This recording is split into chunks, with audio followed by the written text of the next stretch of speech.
God designed us to be great, not comfortable. Yan ang disenyo ng Diyos sa'yo.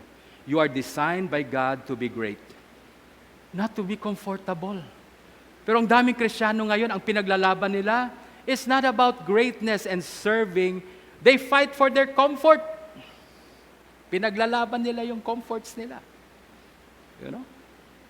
And so Jesus was thrown into the desert where He can be alone and there are no diversions. The season of Lent, it is time to enter the desert of your heart. The heart is like a desert. Kaya mas gusto natin mag-party-party lang sa labas lang tayo, kwentuhan, punta saan, mag-travel, magpunta kung saan-saan. Ayaw niyong pumasok sa puso niyo. Kasi ang puso natin minsan parang disyerto eh. It's a desert. It's so silent. It's so deafening. Ayaw natin pumasok. This season of Lent is a time to enter the desert of your heart, where you come to terms with the big questions of life. Nasa puso mo yan palagi. Hindi tayo pumapasok sa puso natin, palagi tayo nasa tiyan natin. Kaya ano ulam? Ano rong kakainin natin doon na? Oh, yun ang iniisip mo. Yung utak mo kasi nasa tiyan lang. Paakyatin mo sa puso mo. Because your heart has so many questions. You have to enter your heart. Amen? Amen. Parang tahimik nyo, parang gusto nyo na yatang umuwi. Sandali na lang. Okay? So when he was there, he was focused on his calling. He was focused on the path that God gave him. Then the enemy came to divert him. Amen? Huwag na kayong magulat, minsan dinidemonyo talaga tayo. May araw talaga. Because Satan doesn't want you to walk in the path prepared by God for you. Amen? Because he knows that when you walk that path, you will change. You will become the person that God meant you to be. You will live out the best version of your life if you follow Christ. Kaya ayaw ng demonyo. And so he came to Jesus Christ. Anong sabi niya kay Jesus Christ? Alam niyang gutom na si Jesus. You know what he said? The temptation, okay, turn. Gutom ka na, anak ka ng Diyos, di ba? Oh, ba't ka nagpapagutom dito? Turn this stone to become bread. Wow. Okay, the first diversion or temptation to divert from the path of God. What is that? The first diversion of the enemy, first temptation, was the temptation of comfort, ease, and convenience. Yan ang unang temptasyon natin. Why are you suffering? Bakit ka nagpapakahirap? May karapatan ka maging komportable sa buhay. Mayaman ka, di ba? Oh, ganyan mga kwento ng demonyo. You are the Son of God. Why are you here hungering when you can turn the stones to become bread? Kumain ka. You see, that's the problem. Because there are three sins that we are easily drawn into. The lust of the eyes. Alam nyo yan, sabi ba? Charismatic 101. The lust of the eyes, the lust of the flesh, and the pride of life. Satan's temptation coincides with the three of that. So ang first niya sinabi kay Jesus, turn the stone to become bread. Alam niya, gutom na yung Panginoon natin. The lust of the flesh. Our desire. You know, our desire for food, for sex, and many other desires. Are they bad? Masama ba yung mga bagay na yan? Hindi po. They're not bad. They're part of our life. The only problem is when those things becomes the primary goal of your life and not God anymore. Yun ang problema dyan. Sex was created by God for couples, husband and wife. It was created by God. It's a beautiful thing that could help bond the husband and the wife together. if you live by the purposes of God, then that need will cause you to be bonded with your spouse. But then, Satan comes and says, pwede namang kahit hindi sa asawa mo eh. Ganun pa rin yung pakiramdam. Okay? Go with someone else. Find someone else. Pareho lang yan. Masarap din yan. But you see, that is not God's purpose. When you begin to do that, you now use that for your own purpose. Food is not bad. We need food to grow. Amen? Amen?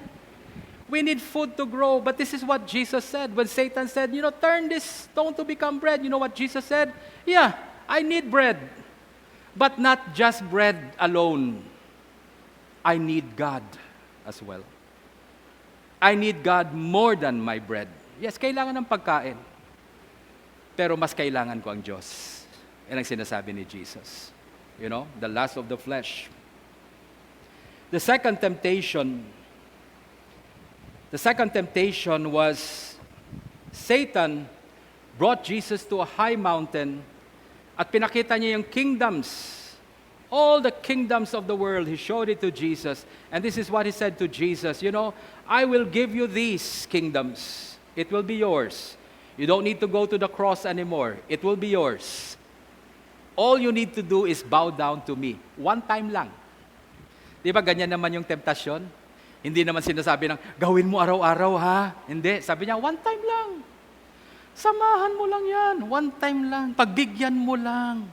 One time lang. Yan lang sinasabi ni Satan. Just one time, you kneel down to me. Okay? What is that temptation? What is that diversion? Okay? The diversion is appealing to the lust of the flesh. Our desire for power. Our desire for dominance. That's why He showed him the kingdoms of this world. You will dominate. You will be in power. And that is the many temptations of many people now. They want to be in power. Some people desire to be part of leadership. They want to be leaders not because they want to serve and help people. They want to be leaders because they are hungry for power. Marapit na yung eleksyon. Malapit ng eleksyon. Makinig ka sa mga sinasabi ng tumatakbo. Gusto ko magsilbi sa bayan. Ganda pakinggan, ano? Botohin niyo ako.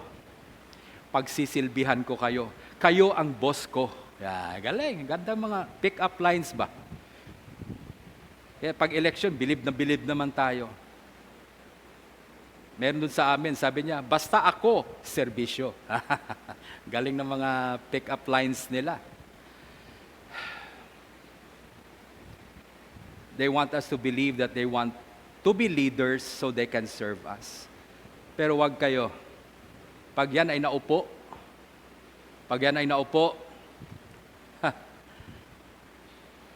they will not serve us. They will use you to serve them. That is what power is. Amen? That is what the devil wanted Jesus to be diverted in his mind. Now, tingnan nyo ha, na-tempt pa si Jesus dito? Of course, tao siya. He was a man. Hindi to temptation kung hindi nag-a-appeal sa puso ni Jesus yan. It appealed to him. Itetempt kang kumain kung hindi ka gutom. Gutom siya.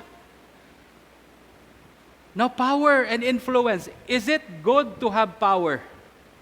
Is it good to have influence? Yes. Mother Teresa had power. Saint Mother Teresa had power. She used her power for God's purposes. Ginapit ito talaga. Yung nag-feeding siya one time, walang pagkain yung mga bata. She just went out at kinausap niya yung mga businessman. Sabi niya, hindi ba kayo nahiya? Kain kayo ng kain dito. Yung mga bata, walang pagkain. Lahat ng businessman tumayo at naghanap ng pagkain para dun sa mga bata. That is power. That is influence. Is it okay to have power and influence? Yes, if you use it for God's purposes and plans, not for your selfish gain. Yan ang sinasabi dito. That's why anong sabi ni Jesus sa demonyo? I'm not going to worship you, I'm going to worship the Lord my God, and God only will I worship. Not going to bow down to you. The third temptation is about ego. Selfish ego. You know, the pride of life. Yan ang weakness. Dinala ng demonyo si Jesus doon sa top ng pinnacle of the temple, and there are people there, and sabi ng demonyo sa kanya, bakit ka pang magpipreach? Bakit ka pa magdi-disciple? Tumalon ka lang dito. You jump from this tower. When you jump, the angels will come. They will protect you, and everyone will see you. At papalapak lahat. Susunod na lahat yan sa'yo. In other words, what the devil wanted Jesus to do was magpasikat ka. Pasikat ka. Because that appeals to your ego and your pride. And we have to be very careful there. Amen? The sin of ego and pride is very dangerous. Because once your mind is centered on yourself, not on Christ, you will only try to use God for your purposes. And there are many Christians who sin against us. May gusto sila, sasabihin nila sa Diyos. Di ba sabi mo, ask? Sabi mo, Lord, ask and it shall be given. Therefore, I ask you. Without even bothering to know what God's will is. That's why Jesus Christ on the cross, when He was on the cross, pwede niya namang hingiin sa Diyos eh. Lord, okay, tama na. Pakita mo na sa kanila, ako yung Diyos, ako yung anak mo. He endured the suffering of the cross. He did not ask that God take Him out of the cross. No. Why? Because He knew the will of God. And this is where many Christians fail. We use God for our own selfish desires and ambitions. Okay? Lord, please. Lord, please. Gawin mo akong gobernador. Please, Lord. Gawin mo akong mayor. You even want to use God.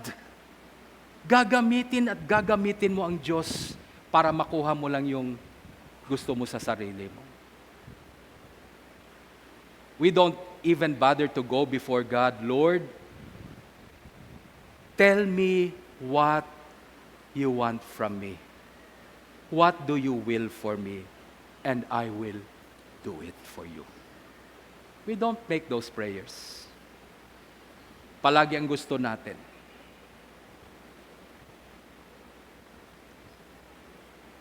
Ego and pride would cause us to use God for our own selfishness. So how do we do this?